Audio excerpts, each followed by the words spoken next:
पीएमएलएन नेता शहबाज शरीफ होंगे पाकिस्तान के नए प्रधानमंत्री। आज 2 बजे असेंबली में दाखिल करेंगे अपना नॉमिनेशन। शहबाज शरीफ 3 बार पाकिस्तान के सूबे पंजाब के मुख्यमंत्री रह चुके हैं। शहबाज के नाम सबसे लंबे वक्त तक पंजाब के मुख्यमंत्री वो रहे हैं। पाकिस्तान में इमरान खान की सरकार गिरी। इमरान के खिलाफ 174 वोट पड़े।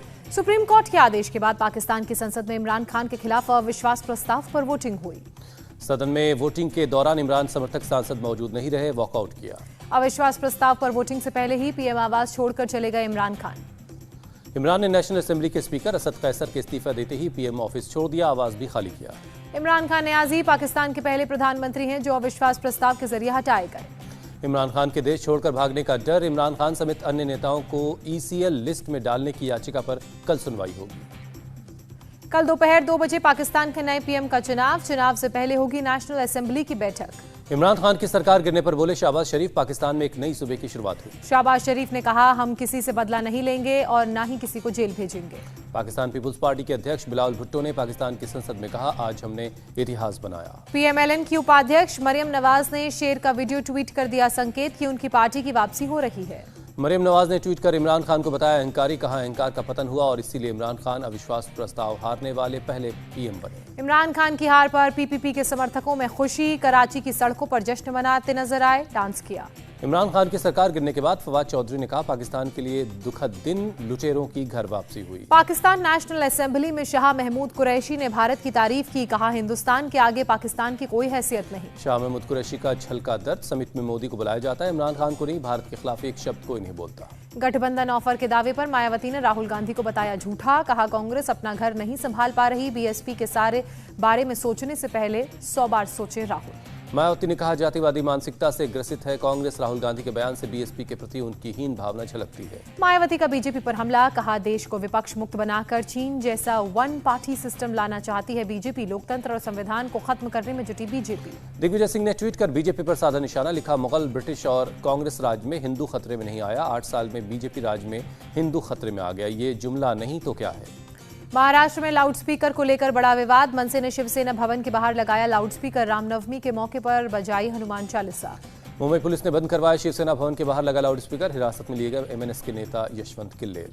शरद पवार के घर पर प्रदर्शन मामले में सीनियर इंस्पेक्टर पर गिरी गाज, गामदेवी पुलिस स्टेशन के सीनियर इंस्पेक्टर का हुआ तबादला, भेजा कंट्रोल रूम। एनसीपी सांसद सुप्रिया सुले की सुरक्षा बढ़ाई गई, शरद पवार के आवास के सामने विरोध प्रदर्शन के बाद सुरक्षा कड़ी की गई। एक्स की जगह Y+ श्रेणी की सुरक्षा मुहैया कराई गई, सुप्रिया सुले को गुस्साए प्रदर्शनकारियों का करना पड़ा था सामना। सीएम पिनरई विजयन की तारीफ कर फंसे कांग्रेस नेता केवी थॉमस, केरल कांग्रेस ने की एक्शन की मांग, कांग्रेस के मना करने के बावजूद सीपीएम के सम्मेलन में शामिल हुए थे। कल सुबह 11:30 बजे होगा आंध्र प्रदेश सरकार की नई कैबिनेट का गठन, 7 से 10 मंत्रियों के पद पर बने रहने की खबर।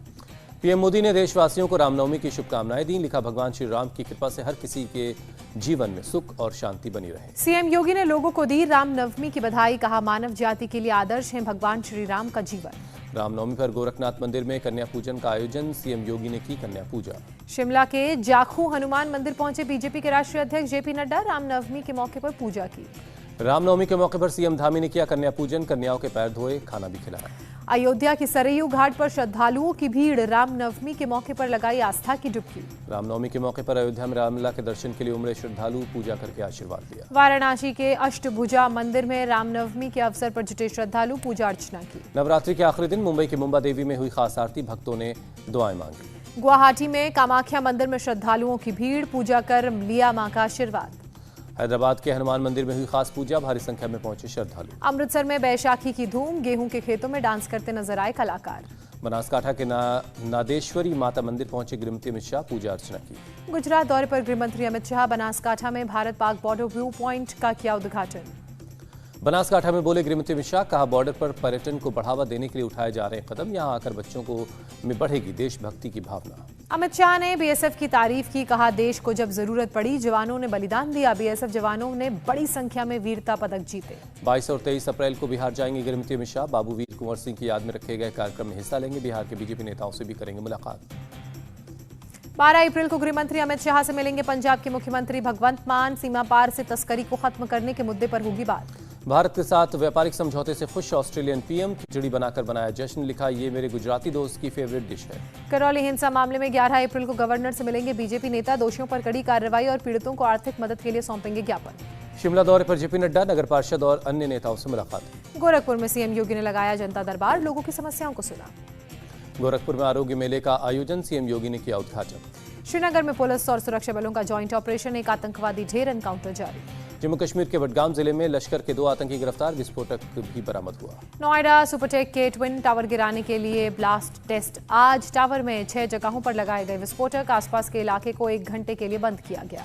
देश में कोरोना के 1054 नए केस रिपोर्ट हुए, 24 घंटे में 29 मरीजों की जान गई। 18+ वालों को बूस्टर डोज लगना शुरू, तिलकनगर के वैक्सीनेशन सेंटर में लगाई गई वैक्सीन। यूजीसी के आधिकारिक अकाउंट हैक हुआ, हैकर्स ने एक ट्वीट को भी किया पिन। दिल्ली में 12 से 14 अप्रैल के बीच गर्मी में मामूली कमी होने के आसार, मौसम विभाग ने जताया अनुमान। राजस्थान में 2 दिन के लिए रेड अलर्ट जारी हुआ, मौसम विभाग ने जानकारी दी। जम्मू कश्मीर के उधमपुर में मनाया गया शौर्य दिवस, सीआरपीएफ ने 1965 युद्ध में शहीद हुए जवानों को याद किया। अमृतसर में बीएसएफ के दिव्यांग जवानों ने किया बाइक रैली का आयोजन किया, रैली का अटारी वाघा बॉर्डर से निकाली गई। श्रीनगर में डल झील संरक्षण के लिए चलाया गया खास सफाई अभियान, उपराज्यपाल मनोज सिन्हा ने लिया हिस्सा, कहा जनता और प्रशासन ने लिया झील को साफ करने का संकल्प। पुणे में कश्मीरी पंडितों ने निकाला जुलूस, भगवान गोपीनाथ महाराज आश्रम का किया उद्घाटन। केंद्र सरकार की धान खरीद नीति के खिलाफ कल तेलंगाना के नेताओं का प्रदर्शन, धरना स्थल पर पहुंची टीआरएस एमएलसी के कविता, कहा एमएसपी तय करे केंद्र सरकार। ओडिशा में तेंदुए की खाल की तस्करी का खुलासा, तेंदुए की खाल के साथ एक आरोपी पकड़ा गया, कई और सामान भी मिला। मदुरई में चिथिरई उत्सव का 5वां दिन आज, 2 साल बाद उत्सव मनाए जाने पर लोग नजर आए खुश। हाजीपुर में हाईवे पर उत्पाद एवं मद्य निषेध विभाग की कार्रवाई, शराब से भरे एक ट्रक को पीछा कर पकड़ा। दिल्ली से सटे गुरुग्राम में गौ तस्करों का तांडव, बचने के लिए चलती गाड़ी से जिंदा गाय को सड़क पर फेंका। बुलंदशहर में डिग्री कॉलेज के प्रबंधक पर वैन चढ़ाने का मामला सामने आया, बाजार में लगे सीसीटीवी में कैद हुई पूरी घटना। असम पुलिस ने भवानीपुर में ट्रक के कैबिन से 123 किलो गांजा जब्त किया, 2 लोगों को गिरफ्तार भी किया। मारियोपोल में रूस के हमले जारी हैं, टैंकों के साथ शहर में घुसी रूस की सेना, शहर पर कब्जे के लिए रूस ने अपनी पूरी ताकत लगा दी है। यूक्रेन के बोरोदयांका में रूसी हमले के बाद चारों तरफ दिख रहा तबाही का मंजर, इमारतें खंडहर में तब्दील हुई। यूक्रेन के इमरजेंसी सर्विस के लोग हमले वाले इलाकों में पहुंचे, इमारतों के मलबे से निकाले जा रहे लोगों की शव।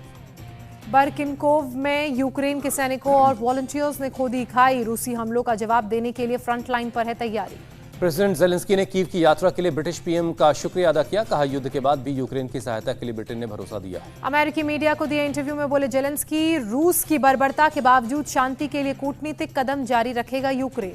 जेलेंस्की ने रूस पर गंभीर प्रतिबंध लगाने की मांग की, रूस से लड़ाई के लिए और हथियारों की देने की अपील भी की। कीव पर कब्जा पाने में नाकाम पुतिन ने नियुक्त किया नया कमांडर, यूक्रेन में जारी युद्ध को का करेगा नेतृत्व। यूक्रेन के बूचा शहर में लोगों के बीच बांटा जा रहा है खाना, चर्च की तरफ से व्यवस्था की गई, खाने के लिए लाइन में लगे लोग। कीव के इंडिपेंडेंस स्क्वायर में जेलेंस्की के साथ घूमने निकले ब्रिटेन के पीएम बोरिस जॉनसन, नागरिकों के साथ बात की। मारियोपोल में 14 बच्चों समेत 80 नागरिकों को रूसी सेना ने रेस्क्यू किया, रूस के रक्षा मंत्रालय ने जारी किया वीडियो। लीव के चर्च में 2 सैनिकों को दी गई अंतिम विदाई, श्रद्धांजलि देने के लिए जुटे सैकड़ों लोग, रूस के हमले में मारे गए थे सैनिक। यूक्रेनी एयरफोर्स का दावा, 9 अप्रैल को रूस के 3 एयरप्लेन, 1 हेलीकॉप्टर और 5 यूएवी ड्रोन को मार गिराया। यूरोपियन यूनियन ने यूक्रेन के लिए फंड जुटाने के लिए स्टैंड फॉर यूक्रेन कार्यक्रम चलाया, कार्यक्रम में $11 मिलियन इकट्ठा हुए। यूरोपियन यूनियन के प्रेसिडेंट उर्सुला वॉन डर लेन ने कार्यक्रम की तारीफ की, कहा स्टैंड फॉर यूक्रेन कार्यक्रम शानदार रहा। फिलिस्तीन के वेस्ट बैंक में रेड मारने पहुंची इजरायली सेना पर हमला, इजराइल के जवाबी फायरिंग में एक आतंकवादी ढेर। आतंकवादियों के छिपे होने की जानकारी के बाद पहुंची थी फोर्स की टीम, हमले के में दूसरे आतंकवादी के घायल होने की खबर। पेट्रोल और फूड की बढ़ती कीमतों के खिलाफ पेरू में उबाल, लोगों ने सरकार के खिलाफ मार्च निकाला, राष्ट्रपति के इस्तीफे की मांग की। श्रीलंका में आर्थिक संकट के खिलाफ लोगों में गुस्सा, सड़कों पर उतरे हजारों लोग, राष्ट्रपति के इस्तीफे की मांग की। बेलारूस के राष्ट्रपति को हॉकी खेलते हुए ठुड्डी में लगी चोट, Alexander Lukashenko presidential sports club cup में ले रहे थे हिस्सा। आईपीएल में रॉयल चैलेंजर्स बेंगलोर ने मुंबई इंडियंस को हराया, 7 विकेट से मात दी। आईपीएल के एक और मुकाबले में सनराइजर्स हैदराबाद ने चेन्नई सुपर किंग्स को हराया, 8 विकेट से शिकस्त दी। आईपीएल में आज डबल हेडर मैच। पहला मुकाबला केकेआर वर्सेस दिल्ली कैपिटल्स, दोपहर 3:30 बजे से है ये मैच। दूसरा मुकाबला Rajasthan Royals versus Lucknow super giants के बीच शाम 7:30 बजे से शुरू होगा। कोरिया ओपन के में भारतीय खिलाड़ियों का सफर खत्म हुआ। सेमीफाइनल में पीवी सिंधु और किदाम्बी श्रीकांत हार गए। वर्ल्ड डबल स्क्वैश चैंपियनशिप में दीपिका पल्लिकल और सौरभ घोषाल का कमाल 11-6, 11-8 से गोल्ड मेडल पर कब्जा। विल स्मिथ 10 साल तक ऑस्कर में नहीं ले सकते हिस्सा। क्रिस रॉक को थप्पड़ मारने के मामले में बैन लगाया गया। सोनम कपूर और आनंद आहूजा के दिल्ली वाले घर में हुई चोरी। 2 करोड़ 40 लाख की नकदी और गहने ले उड़े चोर। इंडिया टीवी हर वक्त हर जगह डाउनलोड करने के लिए सर्च करें India TV news Google play store या ऐप स्टोर पर।